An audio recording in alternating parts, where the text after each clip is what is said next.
So hello everyone, thank you for coming this evening. I'm going to let Margo explain. She's much better at it than anyone, the presentation tonight, but I know we're all excited for it, and I wanted to thank you all for coming. At the end of the evening, if you could take a bit of printed material for Salem Award, which is now Voices Against Injustice, and Witch House, and possibly leave a donation, that would be wonderful. But I'm going to let Margo take over from here, and very, very happy to have you. My name is Margo Burns. I'm probably best known for being the associate editor and the project manager of Records of the Salem Witch Hunt. It took a team of 12 of us 10 years probably. Took a team of 12 of us 10 years to go through and transcribe in infinite detail all of the primary sources of the Salem witchcraft trials. It is available in paperback, and I make no money on it because we had to split it 12 ways. But if you're really interested in it, that's how I am known academically and professionally. And I decided last year that somebody needed to take Ergot head on. The basic premise of that is the notion that somehow the accusing girls had been exposed to a fungal toxin in the grain that made their bread. And this explains their symptoms and explains the whole witchcraft trials. I mean, anybody heard this before? Oh, yeah. Yeah, all right. Oh. Usually at the end of a talk, there's somebody in the back goes, well, I read, I'm waiting, it's coming, girls had moldy bread. And I went, oh, ding, ding, ding. So we're going to start a little bit, because that's the question. Oh boy. So we're going to do a little bit in this place. We're going to do a little call and response. We're going to have to prompt you a little. So we're going to the things that aren't necessarily so about the Salem witchcraft trials. So here we have a circle of girls plagued with fortune telling. No. Upham made that up. So you can chime in with me. You can chime in with me. Tituba taught the girls voodoo. No, Starkey made that up. What's her first name? Marion Starkey. Came up with something in the 50s. A lot of people had read it. Arthur Miller had read it. So, okay, now the girls dance naked in the woods. No, Miller made that up. Huh? In the winter even.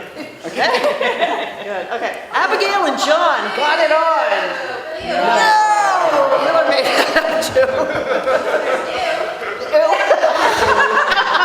Okay, the girls eat moldy bread. No! Capral made that up. Girls are tripping. No! Tomatoes and Gottlieb debunked it. Yeah. Ergot. No! Okay, so we gotten that out of our system that, people come up with stuff. They see this complex event in the lens, in the filter of what they bring to it. So I'm going to take you we're going to take a trip today about why do we know what we know? How do we know this? Whenever I give talks or I tell people that I'm an expert on this, they immediately say, well, and they bring up the moldy bread, they bring up ergot. And I've been guilty of this. Talking a lot and stuff like this, and I'm sure if you have any contact with the public and somebody brings this up to you, it's sort of like, it's been debunked. No. And it was just, can't we move on to the real thing? Well, the question came to my mind, how do all these people know this? I mean, it was an article in Science Magazine.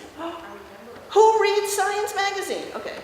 Okay, now notice I asked how many people have heard this theory, and everybody raised their hand practically, and 2 of you say you read Science Magazine. So this is the original article. It was written by a woman named Linda Capral. Until recently, she was on the faculty in psychology at Rensselaer, and she's just retired, which made it a little difficult to track her down. But I did. And she and I have been corresponding. So I'm going to put a little bit of our correspondence in this talk because I think she's gotten a bad rap. I really think she's gotten a bad rap. As a matter of fact, when I talked to her about it, she said, aren't people really more upset about Mary Matteson? I think all this stuff is about Mary Matteson, and I'm thinking, everybody says Capro. Mary Matteson is a Johnny-come-lately. So I was going, that's interesting. I mean, she really was interesting to talk to. And I don't think people really engage with her. They know this article, and it's been debunked.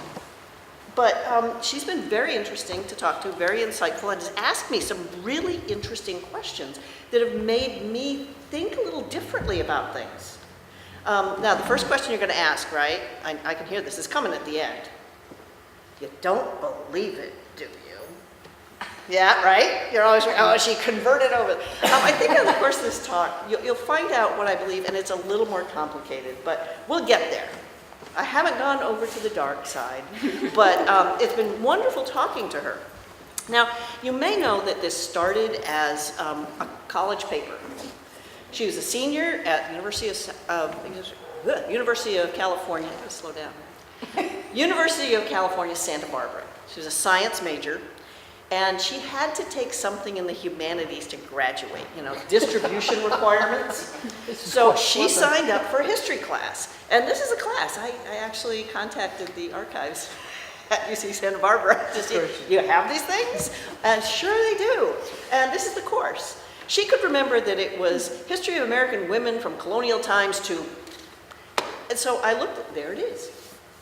And she said within 2 weeks of the class, she had to come up with the topic for her research paper. I mean, this is a gut class. I mean, freshmen would take this class. And she had to do this. And there were a whole lot of sections of different topics, and this happened to be the one that caught her interest. So 2 weeks in, she had to come up with the research paper topic, and she really wanted to do something about the naked Quaker woman running around, but somebody else already took that one. So she had to, I mean, she just on the fly, hear all these things. So she decided to pick Ann Putnam. Thought that might be interesting. And when she started putting this together and sent it out, talked to the TA, who she couldn't remember, except that she said, well, the TA didn't seem especially impressed, and asked, well, how is this women's history? Okay, huh? It was about women, but, So she really wasn't impressed with the TA and how the TA was doing anything for her. When I got this, I found out who the TA was. There's her name. And I wondered if she ended up doing anything in history. Here's the TA. Well, it turns out she just retired. Well, everybody's just retiring. She just retired from Bakersfield College.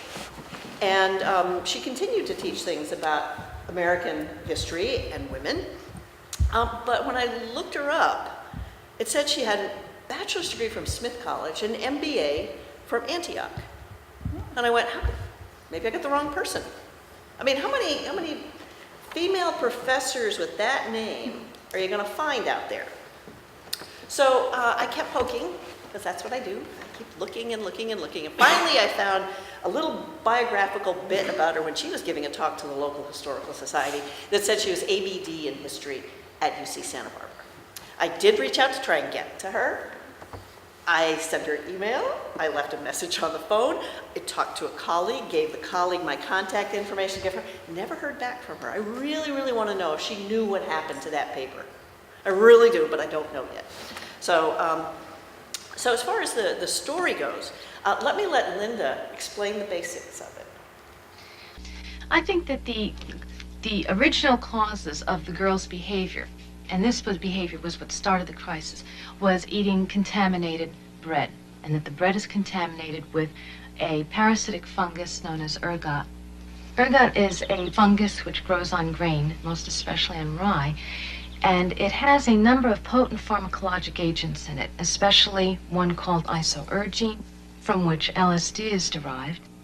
The symptoms that are alluded to in the trial records are pinpricking, choking, disorderly behavior, convulsions, hallucinations. These are all the kinds of symptoms that you would expect from convulsive ergotism.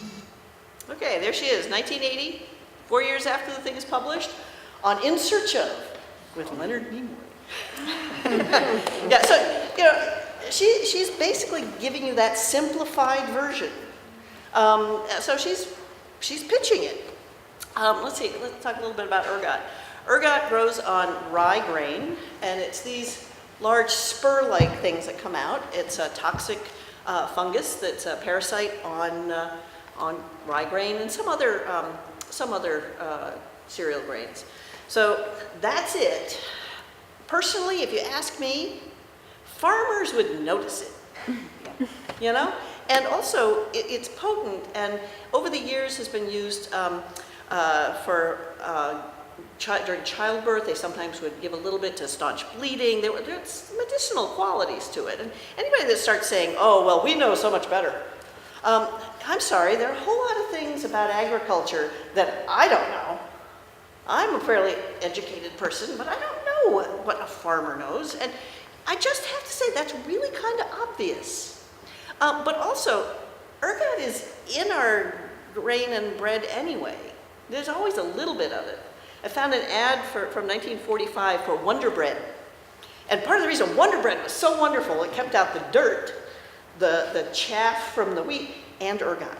I'm thinking, really? That was a selling point. Wonder Bread doesn't have ergot. Who knew? So the other part of this is she needed to show that the growing conditions. I mean, she was looking back for different kinds of things. You heard her mention all the symptoms, but she also was looking for growing conditions. And this is our good friends, Boyer and Nissenbaum, their book that came out in '73. This is one of the books that she was using as a reference. And she noticed the river running through that part of Salem Village. And that would indicate that the fields were swampier. She looked at Samuel Sewell's diaries, and there seemed to be indications that the weather conditions are right. Now, there are only a few points of data in Sewell's diary about the weather, but the things she found matched up. These are the books that she had available to her. Most of us who do a lot of Salem already own those. There are a whole lot that have been published since then, especially because of the work Boyer and Nissenbaum had done. But within 7 months of the article's publication, if you don't know this, two guys, Spanos and Gottlieb, published a refutation in the same magazine, in Science magazine.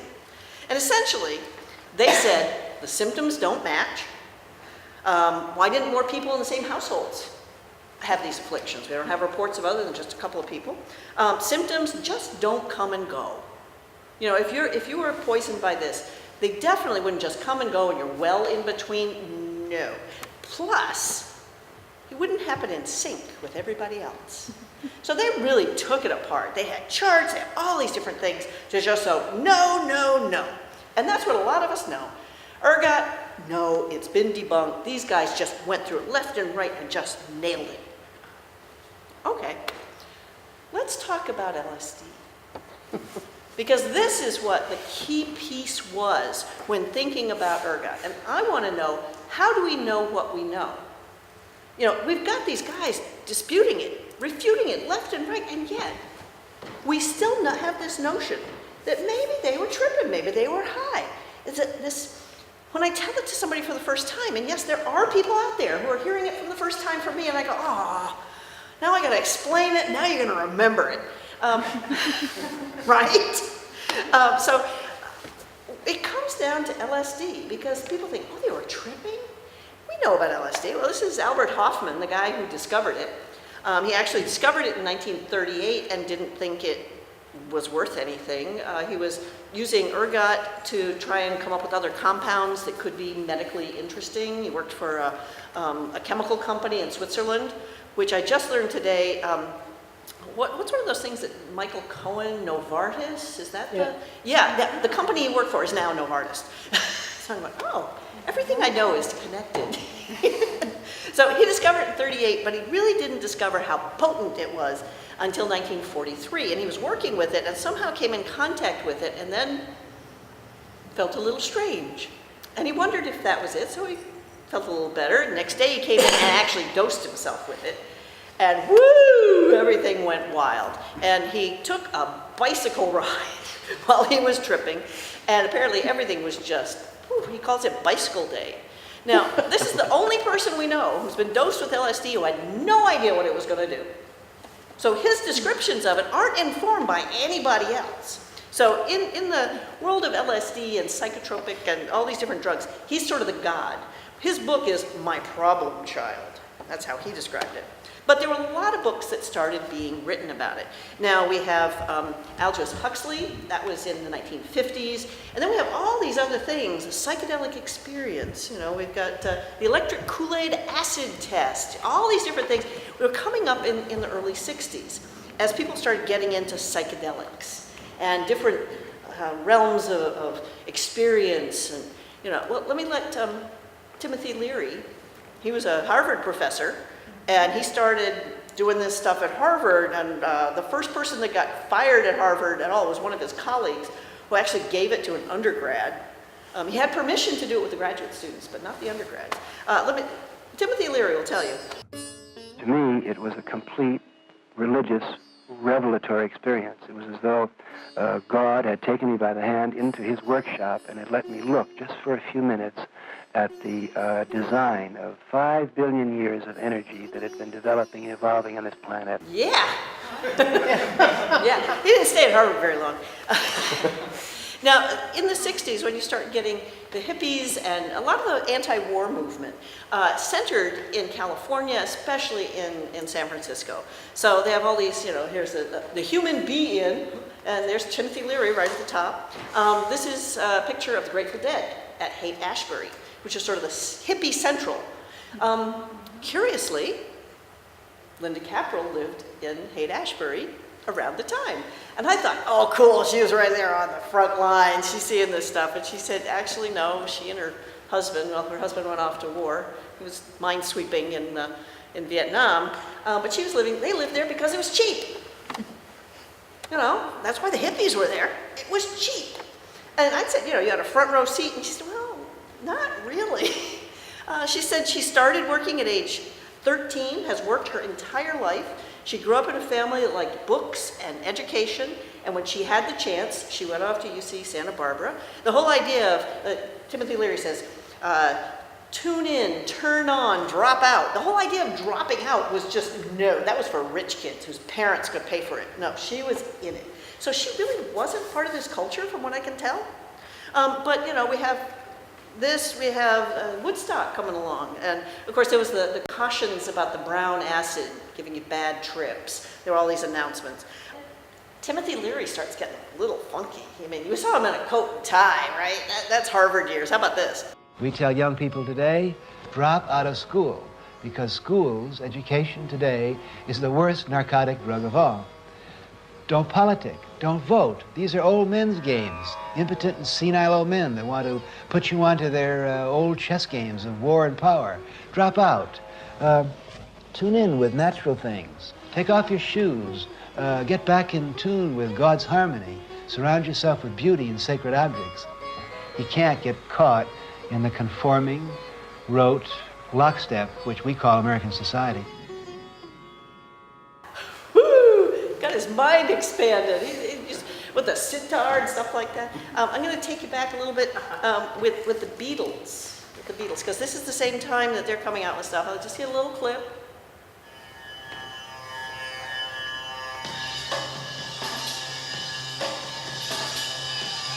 Inspired by Timothy Leary and the Tibetan Book of the Dead.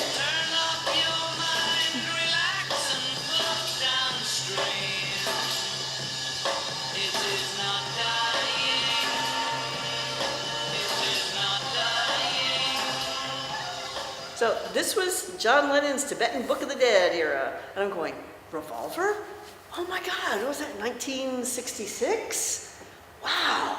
And there's a lot of other stuff. Moody Blues are doing things. You got Go Ask Alice, One Pill Makes You Larger, all that stuff. You've got Jimi Hendrix, Purple Haze, and Are You Experienced? All that stuff came out of this culture. We also have something that was actually produced for kids. Yellow Submarine. But of course the big song from that was Lucy in the Sky with Diamonds. And on the Dick Cavett show, Lennon and Yoko were there, and he said, well, I want to ask you about this Lucy in the Sky with Diamonds. I mean, Lucy in the Sky with Diamonds, LSD. People are saying it's about LSD. And he's going, no. I'm going, Yeah, right. He said his son came home with a drawing, and he asked him, what was this a drawing of? And he said, Lucy in the Sky with Diamonds. He also said, then he went back through all of the titles of his songs to see if anything else spelled out anything. But it was quite a moment on Dick Cavett. We also have the art of Peter Max. I love Peter Max. When I was about 13, I asked my mom if I could have wire rim glasses, because I was 13 years old. I was in junior high. I wanted to be cool. But that happened to be the time when my optometrist had a selection of Peter Max branded glasses. I had designer glasses before anybody else. And all through high school, everybody knew I had Peter Max glasses. But the kind of wild, psychedelic, incredible colors are just amazing. Now, he's still doing stuff. A lot of it seems like, here's a picture of Mickey Mouse, and I put some psychedelic paint on it. He's made a lot of money over the years, but he started then, and that was kind of the image and the visual culture of this. When you start getting into the culture, though, then you start getting things like pulps. You know, it's in the culture. Yeah. So you got these pulp novels coming up, all about sex, orgies, and all that kind of stuff. So then you know that it's in the public mind, because if it's in the trash literature, they're thinking about it. But it also went into some of the magazines that more of us would have read. I don't think you've read LSD Orgy. But you probably read Time and some of those magazines. So they were all covering this and how it was affecting the young people. There was a little bit of that older generation not being really happy with the end. They have this moral panic that the young people are just destroying their minds, and they're fighting back about going to Vietnam. But the stories were making it into the mainstream press. This one is Popular Science. My LSD trip. I mean, it's everywhere. People are trying to discover, and this is non-cop, non-hippie. It's trying to say, we're not one side or the other. We're just going to be neutral and describe it. Around the time, maybe it was a little before I got my Peter Max glasses, so it was 8th grade, we had a drug awareness curriculum in science. Yeah, we're going to learn all about drugs. And I'm like, oh. I mean, I remember the only thing I remember from it was that there are barbiturates and amphetamines. Now, one of them's an upper and one of them's a downer. And I went, oh, let's see, how do I remember that? This is how I still remember it. Upper starts with a vowel, and amphetamine starts with a vowel. Got it. Oh, one of them was red and one of them was blue. Okay. Let's see, barbiturates, blue. Got it. And that's what I remember. That's all I remember from that drug education thing. Although, I saw this film. The package came with a set of films about drugs. And when I ran across it online, it was just like, I remember this. Oh my goodness. There was one on marijuana, there was one on heroin, and there was one on LSD. They were produced by Lockheed. So I'm going to take just a little clip of it, because it's a little longer. To set it up, it has this woman who's at a party. And somebody asked her if she wanted to try drop some acid. Well, I'd never done it before, but okay. Here we've got peer pressure to take it. So she takes it, and then they go off to get a hot dog at a hot dog stand. And this is what happens. No, it couldn't be. And I looked down at the hot dog, and there was a face on him. Eyes, nose, a mouth. I had put the ketchup to where it looked like his hair. And he started telling me that I couldn't eat him. That he had a wife and 7 kids at home to support. Yeah, that gives you an idea of what kind of stuff I was exposed to in the 8th grade. Oh my, I love all the woo-woo music in the back and the sort of like lava lamp. It's sort of like burned film look at it. So it was just a whoo. So they were trying to educate the youth of tomorrow. I'm still working on the barbiturates and amphetamines. Which one's which? This wasn't anything that was part of my life at all. And suddenly they're showing me this. Some of the other things that were going on. In 1968, this book was published. And this was describing what had happened in a French town in 1951, Pont-Saint-Esprit. And they had actually an ergot panic. It affected hundreds of people in town. here's the clip. It was in Life magazine in 1951. I killed a couple of people. It really, all the actual symptoms, you know, it wasn't like they came and went. It just, the whole town went crazy. And so that book came out in 68, 69. In talking to Linda, she said she remembers reading something about that maybe in Life magazine. So I'm digging through Life magazines. I only find it in 51. So she would have been negative a year, something like that. She would have been, it was from before she was born. And I said, well, maybe your family was like mine. We save Life magazines, which I know we do because my family is decluttering and there's a huge, huge crate of them that nobody ever looks at. Well, she didn't think maybe that was it, but I think it was this other book by Fuller. Fuller also wrote about the UFO in Exeter, New Hampshire. So he was always looking for something to try. So he was finding salacious stories to do. But he did a good job. So with all those things coming into play and all those influences, you know, here's her article. She's positing this. So you can see where, you know, all the influences that are coming in, and she's thinking in that way because everybody was thinking LSD, yeah, that could be a possibility. Well, how did it become known to so many people? I mean, I can't talk about Salem without at least one person doing it, and we see a nice percentage here, but then again, that was the topic, so. It's these guys. This is how come everybody knows it. These are the science editors from some of the major newspapers. This guy on the left worked for the New York Daily News, you know, one of the rags. But the guy in the middle, Noble, John Noble Wilford, got in the right way. New York Times, John Gashko, Washington Post. So they started this. So here we go. Here's the Daily News. Call Salem witch hunters hams on rye. Yeah, that's just sort of... That's brilliant. That's brilliant. It is. Hams on rye. Hams on rye. Here's another one, but this is the Washington Post. Front page, below the fold, but still front page. And notice it's already saying LSD. Salem witch hunt, just a bad trip. One of the things about these is they quite often have a question mark. I don't see too many question marks in headlines. So they were bringing in this idea that, you know, maybe, sounds interesting. When we go to the New York Times, get this, linked, Salem witch hunt in 1692, linked to LSD-like agent. So there you go, the New York Times, front page, below the fold. Of course, we come to Boston, front page, above the fold. It was a bad trip in Salem. So that's how it was going. That's how it was being portrayed in the media. Also in Boston, we get this other story coming out. Historian disputes theory linking drugs to witches. This was actually written by a guy who writes for the Eagle Tribune. And he was also writing for UPI. And he had the bright idea, I'm going to call Steve Nissenbaum. I'm going to ask him about this. You know, let's talk to an historian and see what the historian thinks. And Steve is a nice guy. He's just kind of, you know, well, I don't think so. You know, you'd think it would happen other years too.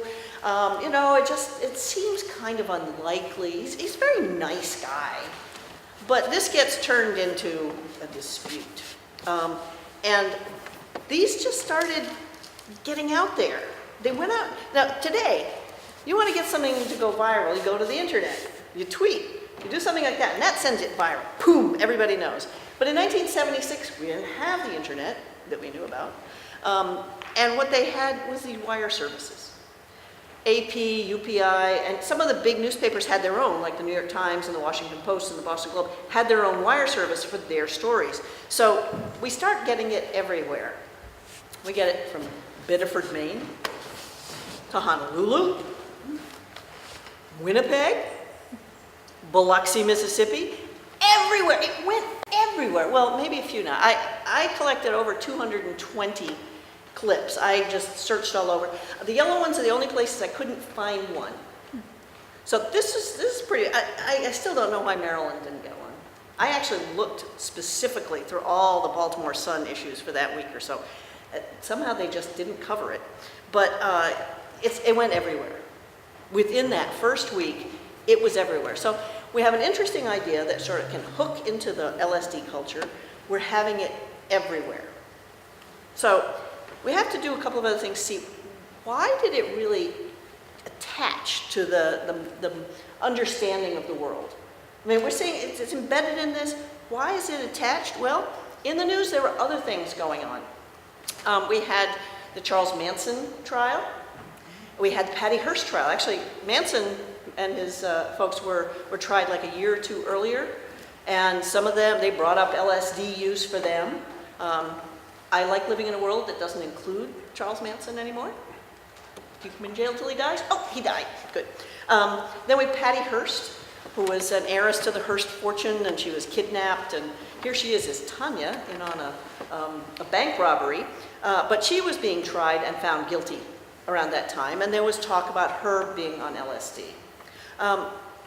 We also have something a little more serious going on, and this is happening 75, 76. There were discoveries made about how the CIA was using LSD. And we ended up with two reports. The one on the left is the Rockefeller Commission. Rockefeller was Ford's vice president, and the president asked him to take a look into this, and that was in 75. And in 76, Senator Church from Idaho had another committee to investigate these things. So one of the things they did was they found CIA illegality, but they still sort of backed them. But you have all these things coming to the fore. The CIA was drugging people.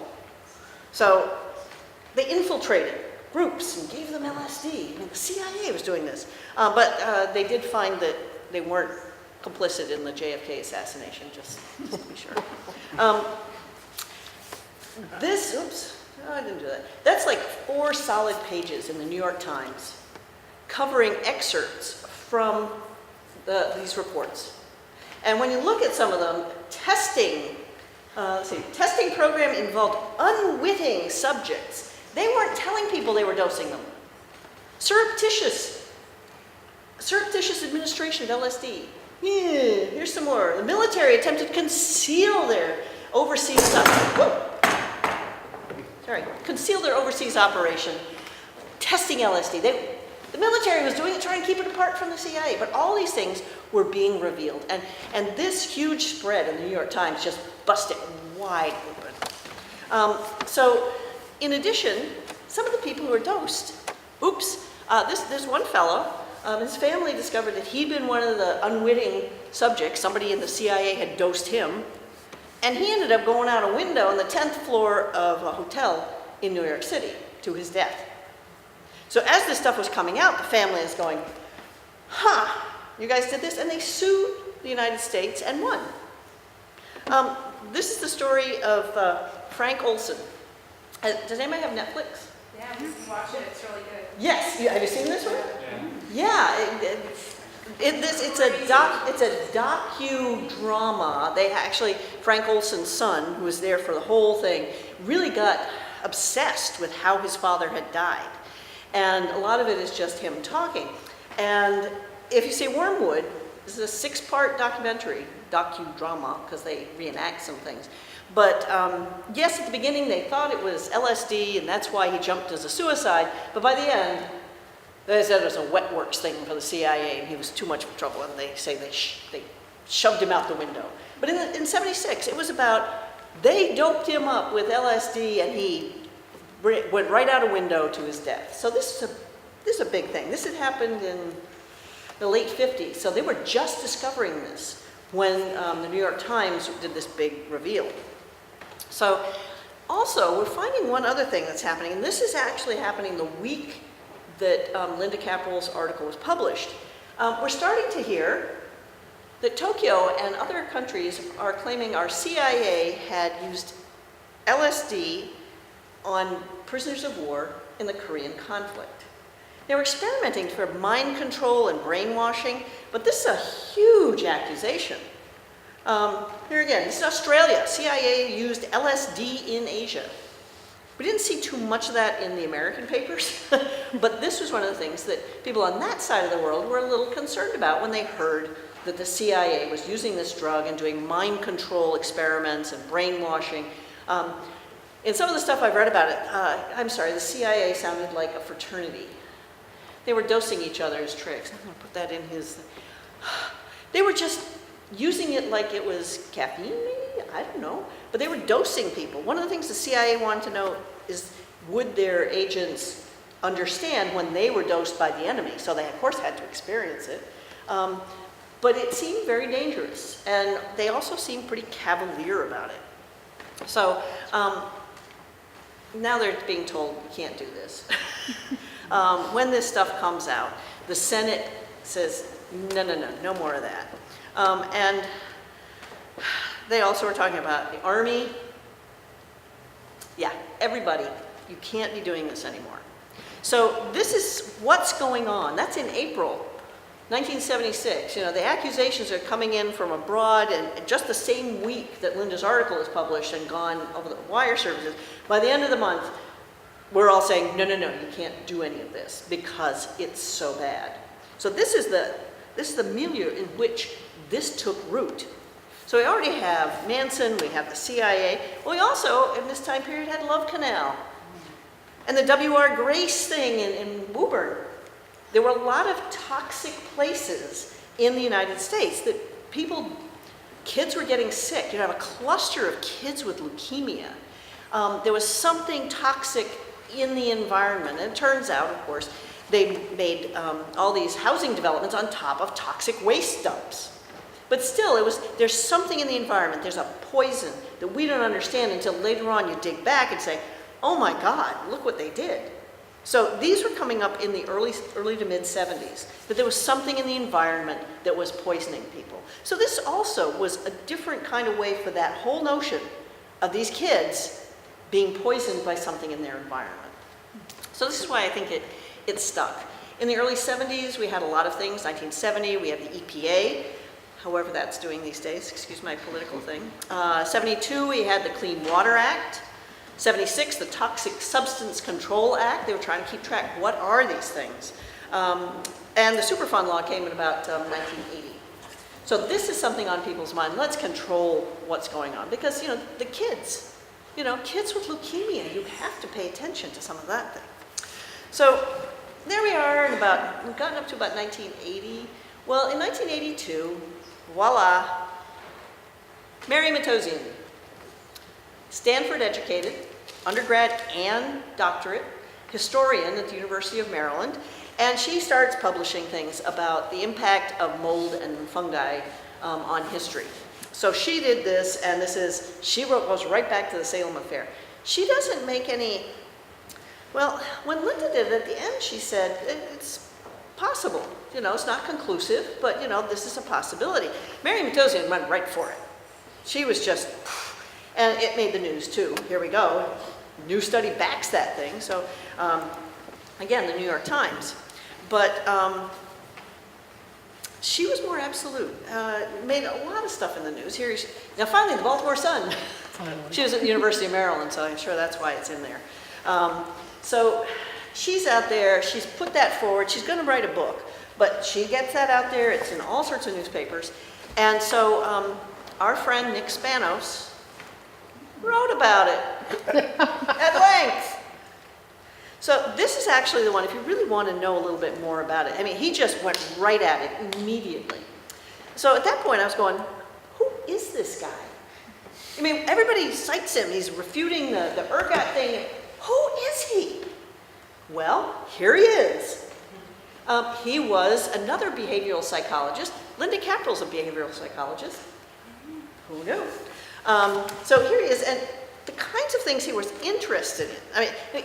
For starters, he was prolific, absolutely prolific. In his career that went from 67 to 94, when he was unfortunately killed in a single plane accident off of Martha's Vineyard, he had published 3 books, 22 chapters in books, and 213 articles. It was just like, what is it with this guy? And when I read his obituary, they were saying, oh yeah, he was just prolific. He could just turn something out like that. He liked debating things. He thought that was wonderful. He'd call people in the middle of the night. I'm thinking, what's he on? I really don't know. But he was just known as being prolific and good and always in it for a debate. So some of the things he liked talking about were UFO abductions, or the accounts. People would say, I was abducted by a UFO. Speaking in tongues. multiple personality disorder, demonic possession, eyewitness testimony, false memories of abuse that he does there, a lot of stuff on hypnosis. So he was really interested in those, and he would debunk them all. And it wasn't until I saw the second article, when he's going after Mary Matteson's article, that there's a whole section where he talks about what he thinks happened. And he's got a single note for this. His single bullet on this is that all of these strange behaviors or these claims are really part of a dynamic of responding to what's expected of them. You know, here you are, the judges were expecting symptoms of affliction, and sure enough, the girl's tied right into that. UFO sightings, well, you just sort of, you have that conversation and you come up with those symptoms because that matches the expectation in this social agreement, and they just go into it. Now, whether it's intentionally or not, but these are the kinds of conversations and relationships that would explain all of these things. I mean, really, single bullet. It was this sort of a social contract on how to have those conversations and what you would have to manifest to actually be part of the expectation of the receiver. So he was a pretty intense guy. And the more I found out about him, I'm like, wow. He was very popular. He was at Carleton University in Canada and just had a great following. But that's the guy who everybody counts on for the great refutation of the article. We also start getting stuff in the movies and books. Anybody remember, what's his name? Robin Cook. Yeah, he did Coma. He did a lot of medical thrillers. And this is the one he did that had to do with toxic fungus, acceptable risk. And you see what the title is in Spanish, Los Archivos de Salem. A little more obvious. The basic story, as I remember it, because I read it a long time ago, was that a couple of researchers in Boston are trying to come up with new drugs. And one of them happens to have inherited a house through her family line all the way back to Salem Village. And somewhere she went into the basement and she found this fungus. And she brought a sample of it back to the lab in Boston. Okay, and then they managed to derive some fantastic new drug that was going to answer everything. Well, it also got made into a movie with Chad Lowe. Chad Lowe's character decides, well, we can't wait for all the trials, to test it out. So the acceptable risk was the risk that he did it on himself. And of course, it didn't go well. This is sort of harkens back to Hoffman testing things on himself. Yeah, so it apparently didn't go well. As I recall, things were wonderful during the daytime, but it was kind of a Dr. Jekyll, Mr. Hyde thing. At night, the horrible things that were happening. So that, it's just a story. People read a lot of just trash thrillers and things like that, and then there's a movie with Chad Lowe. We're also starting to see a bunch of other explanations coming around this time that are basically tied to medical explanations, whether it's encephalitis or it's Lyme disease, Huntington's disease. So this has also spurred a lot more possibilities that there was a medical explanation for everything. Then come around, we're up to about 1999. In 2001, Linda Caprile resurfaces. Yes, on PBS. Secrets of the Dead. I'll let her talk. It was almost as if the description in the pharmacological reference had been taken from the trial records themselves. It was just extraordinary, and that for me was a real eureka moment. Okay, eureka moment. Once she figured that out, I was just like, huh, what can I prove this? But she's looking at this, she's starting to put some things together. She has a lot of aha moments. And don't we all want an aha moment where suddenly everything falls into place? So she was having aha moments. There she is, a science major, taking a history class so she can graduate. So this also has some interesting other pieces to it. Here's another one. It starts off with a little yelling because they're describing a bad trip, and this is footage from Woodstock. While the bewitched settlers of Salem may have been suffering from something like this, a bad acid trip, surely they had no access to LSD. Or did they? I mean, that's the kind of thing it was. Actually, after this came out, Jane Kamensky, she was a history professor at Brandeis when this happened, and then she's now at Harvard. She slammed this thing, saying, this is the thing that won't go away. So that kind of stuff is in this. I mean, PBS, really? Really, this is your tax dollars at work? But there also was an interesting chunk. Mary Matteson was saying not only that, yes, the Salem stuff was definitely, she was also going wider and talking about all the witch hunts and having a relationship. So I'll let her talk. We'll get a little overview, and then we'll actually see Mary Matteson. If outbreaks of ergot poisoning were prevalent, did they coincide with the rash of witch executions across Europe? It was Professor Mary Matteson who made the startling discovery. I got into Europe because I had to account for the fact that witchcraft persecution happens in certain years and not others, in certain places, not others. So I had to cover the map to make sure I wasn't missing something. The witch trials that ravaged Europe in the 16th and 17th centuries were localized in very specific areas, as shown here. In Britain, the great witch hunts were centered around Essex and East Anglia. Matteson discovered that the areas where witch trials and executions took place did coincide with the major rye-growing regions. But not only that, in that 200-year period, the weather conditions in Western Europe were different from today. They were perfect for the formation of ergot on rye. Now, see, Linda Capral's article, she really was talking about the very first accusations and the first reactions of people on a specific year in a specific place. And she's looking at individual symptoms that are seeming to go together. But this sort of takes it out in la-la land. You know, it's just, it explains everything. When some of this got sent out, you know, it made the papers too. There was an interesting article about it, and it claimed that of these 40,000 things, look at this, traced to the same cause, all these witchcraft accusations, every instance, all the instances, it just sort of this vast explanation for everything. Again, single bullet. She came out with a whole book, Poisons of the Past, that came out in '89. So, I don't know, anybody else have this book? Yeah, it's in that list of things. You always have that one. So when that came out, it was in the papers, Puzzles of the Past, Blames on Fungus in the Rye. There were also some things where they said that it explained the French Revolution. There were all sorts of different things from European history that apparently this was just all-encompassing. Blame it all on ergot. So it's a little bit much. So I understand why Linda says she really didn't think it was her. She thought it was Mary Matteson. And there was a lot more discussion in academia because there were reviews of her book. And people, you know, there were people that said, oh, this is wonderful, and others said, you're kidding me. And in academia, she decided she was going to reply to some of those negative reviews. So she actually did this. Now, back with Linda Capral, when she had her article come out, and then Spanos and Gottlieb refuted it, she said that her editor at Science asked her, do you want to reply to them? That's good, you know, because they like discourse.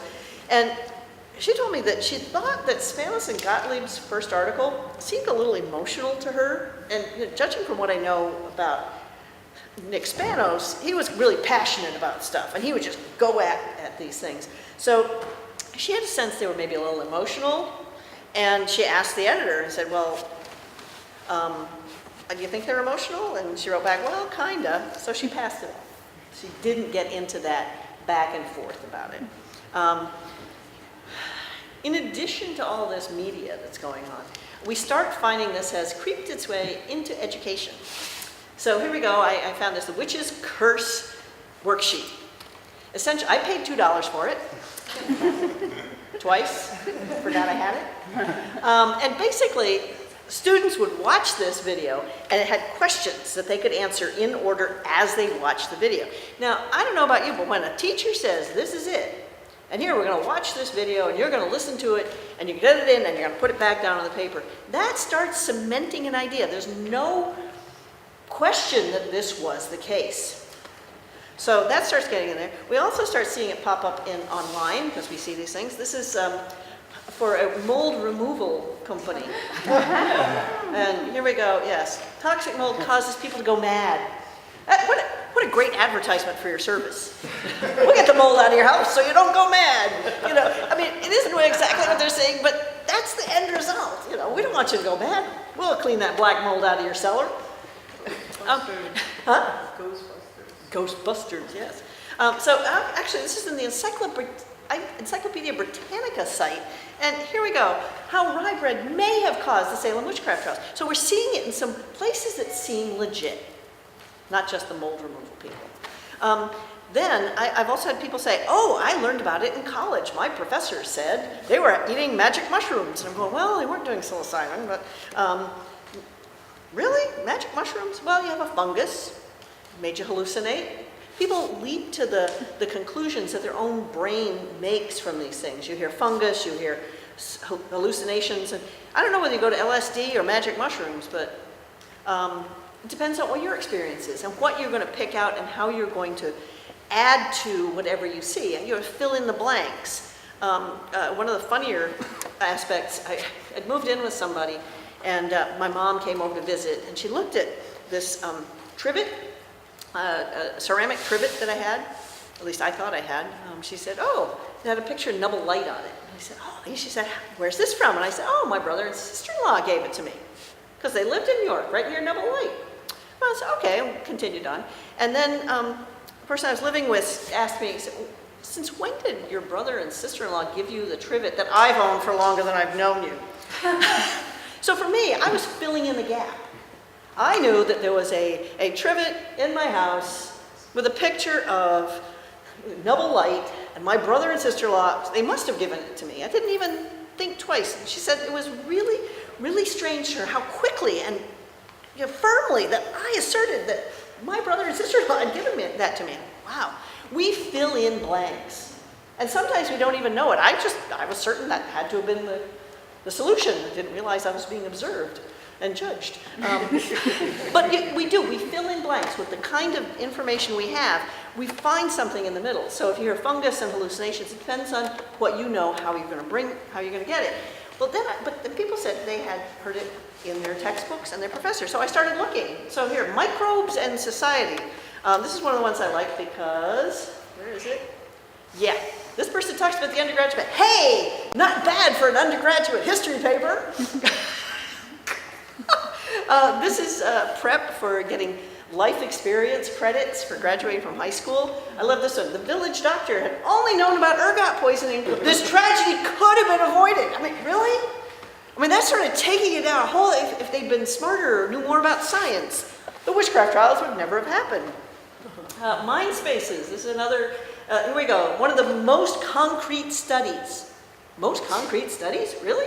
So here they are, they're trying to promote it. There are other books, abnormal psychology, I found little things. And you find these little boxes of stuff that'll talk about it. Human brain, all this stuff, all these science, Handy Science Answer book had a whole section on it. And then we get to this one. This is Essential Biology. It's published in 2015. And I asked around, I'm preparing for this, I asked all my friends on Facebook, said, any of you got any textbooks that has this? And one of my friends said, yeah, and she took a picture of the page of this. Notice it's not a photograph. I have actually seen the book itself and a PDF of it. So I read it and I went, huh. And she said, you know, the guy who wrote it is in Henniker at New England College. Really? Okay, that's not too far. I live in Manchester. So I called him up.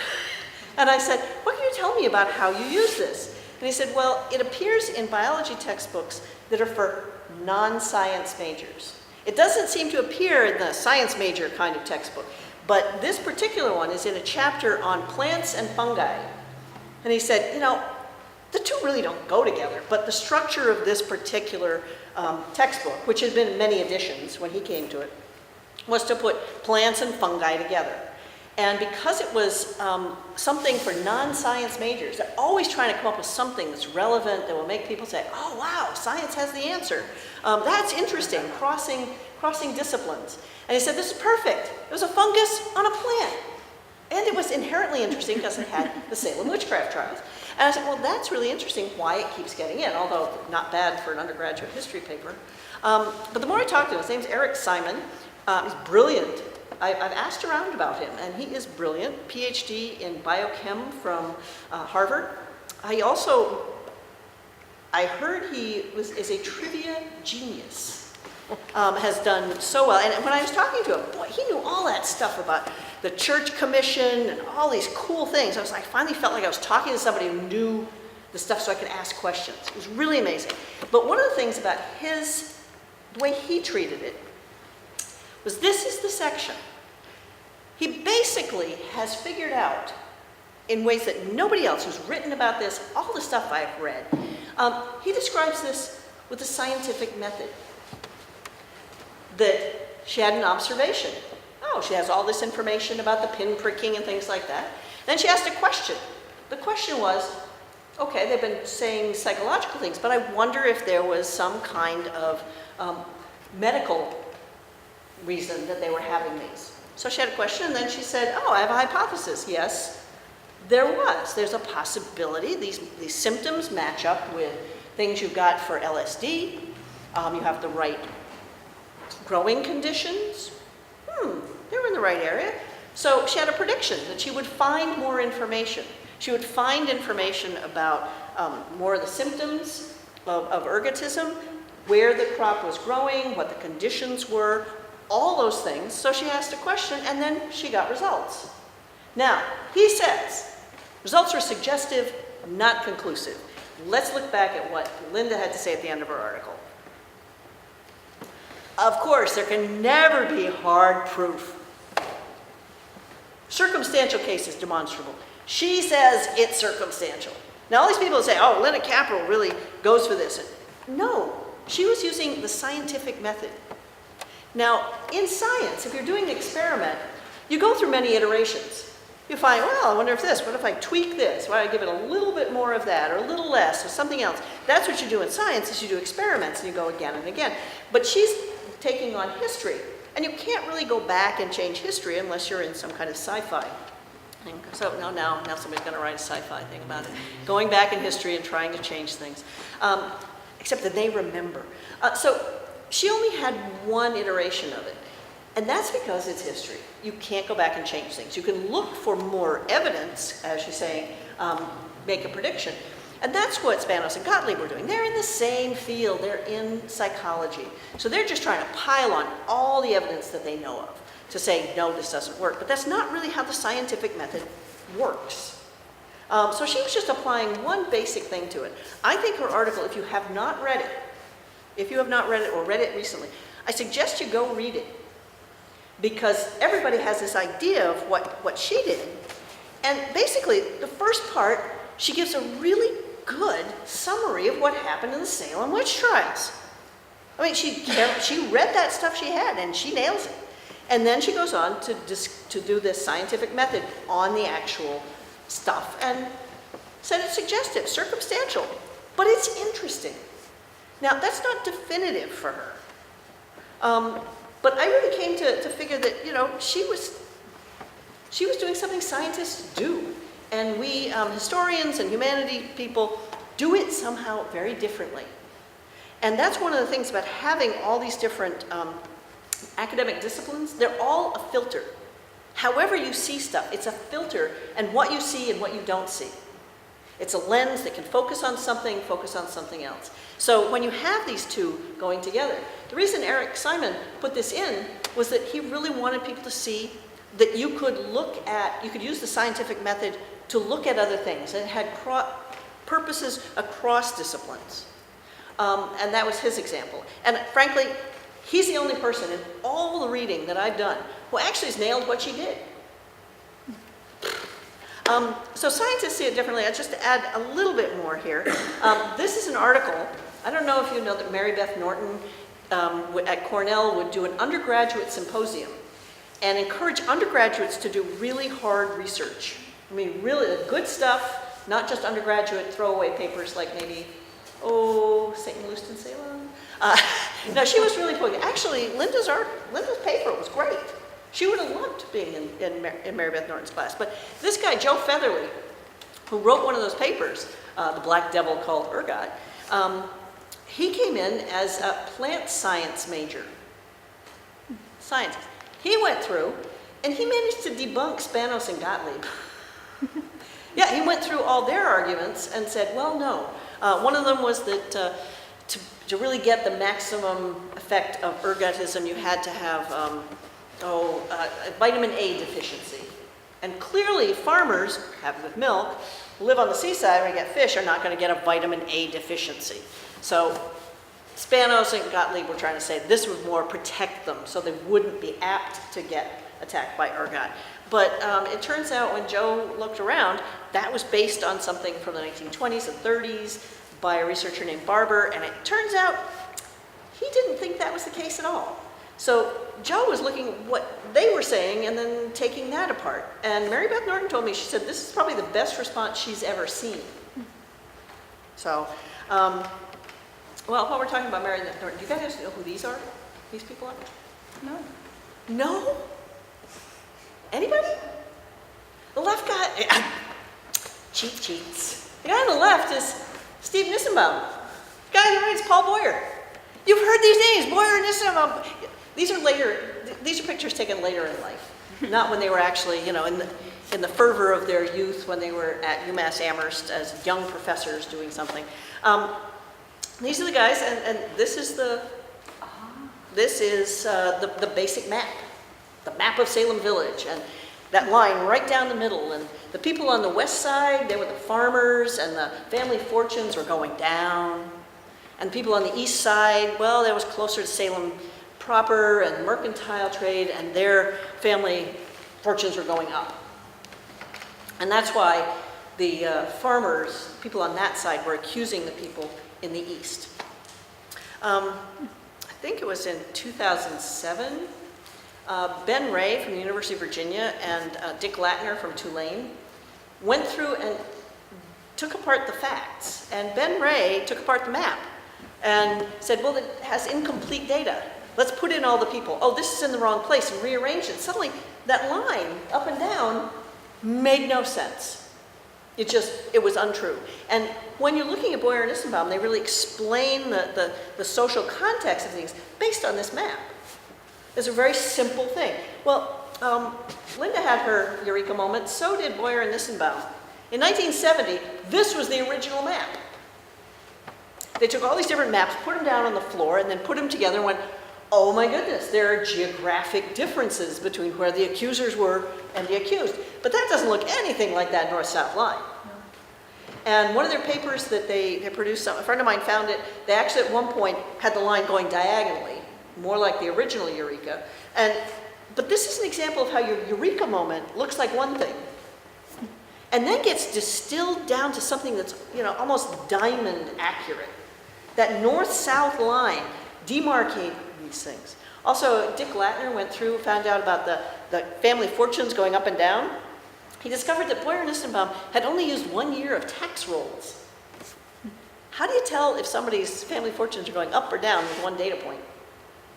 He actually had given the assignment to one of his classes to take another year of the tax rolls and see how that worked. And it didn't. And the kids are going, okay, they left, and he's going, well, what happened here? So he went through all the tax rolls, and he actually found that 1695, the tax roll that Boyer and Nissenbaum used, was an anomaly. And actually, the farmers' family fortunes were going up, while the people toward the city, the family fortunes were going down. That just changes so much of those things on social influences that Boyer and Nissenbaum had based their whole thing on. But people don't really begrudge Boyer and Nissenbaum for this work. They don't attack them. As a matter of fact, at the conference, at Omohundro conference in Quebec City, when Ben and Dick presented these, the comment and chair of the panel was John Demos. John Demos from Yale, guy who wrote Entertaining Salem, big guy. He stood up And he basically reamed them a new one. And he said, it's like, no, you can't say this about them. And I'm sitting there as sort of this young person. I'm thinking, seems to me getting facts wrong is important. But he said, no, they had a big idea. I go, oh, that's how we work in history. So they had a big idea. Well, the idea itself sometimes is more important, and we also distill things down. In history, the big idea was, hey, you could look at it this way. But when it finally comes around and appears to the public, things get simplified. Have you seen this little news cycle for science news? Starts in the upper right. You do your research. A causes B it correlates statistically under certain circumstances. And then, of course, your university wants to say something about it. Well, potential link. It's getting a little closer. Then you go on, and the news will put A causes B, say scientists, because that's what the newspapers are like. And then, of course, you go on the interwebs, and, scientists have to kill us again because people there get really excited. Then, the big news, what does this mean for Obama? But it also says A causes B all the time. You get to your local channel, and they're just sort of, are they out to kill us? Those special little things that they have with the investigative reporter. Is this the secret that you didn't know about? And then finally you get to your grandma. She's wearing the hat because, she wants to ward off A. So that's something about the news cycle that anything in science takes. And one of the things about Boyer and Isambard, people have forgiven them a whole lot of that because they do like the big idea. But with the stuff on Ergot, this is the cycle that happened. It just sort of went around and suddenly, yes, this is absolute. I'd like to get back to Linda a little bit. I really had a wonderful time in my communications with her. She gave me things to think about. I was really impressed because I didn't know some of these things. One of the things I didn't know, wait for it, she found out who one of the anonymous readers was of her paper that got it into Science magazine. Somebody had been hired into her department, somebody new, and it turned out to be Paul Boyer's daughter. And he sometimes came to some of their faculty gatherings, and at one of those times he said, just so you know, I was one of the anonymous readers that gave the thumbs up to publish your article. Paul Boyer basically helped get that published. So right from the beginning, she's got buy-in. She didn't know it, but that's a really important endorsement to get Paul Boyer to say, hey, let's publish. So I thought that was pretty cool. I think if you're talking to people about this afterwards, and, do you think it's true? It's not really a matter of is it true or is it not? Do you believe it? Do you not believe it? I think it takes a little more nuanced approach. I know that everybody says, well, do you believe it? And I've been talking this over lunch with all sorts of people, and that last question is, so do you believe it? I believe that Linda got it right. It's circumstantial.